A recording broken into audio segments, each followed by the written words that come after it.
Unit 19 explores Post-Leaving Certificate or PLC options.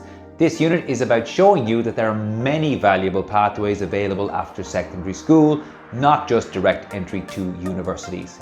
The key competencies: this unit helps you to manage learning and self by exploring PLC courses as an educational pathway and thinking and solving problems by understanding the application process, costs and support provisions for students with additional needs. Why teach it? This unit is crucial because it addresses the diverse needs and aspirations of students, acknowledging that not all paths lead directly to university. PLC courses offer a flexible, vocational and cost-effective alternative route into higher education or direct employment, serving often as a backup plan and offering a great variety of industry-designed courses. We'll use a presentation and discussion to introduce PLC courses, including videos explaining the sector and application procedures. An interactive activity will involve you listing application steps and discussing important deadlines.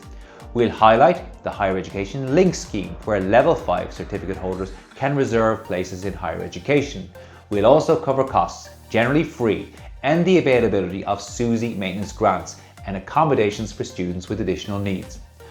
Why pay attention? Paying attention is important because PLC courses offer a valuable stepping stone to university for those who may not meet direct entry requirements or who wish to explore a vocational area first. They are cost effective and often qualify for SUSI maintenance grants. This unit shows you an alternative route into university, college or work.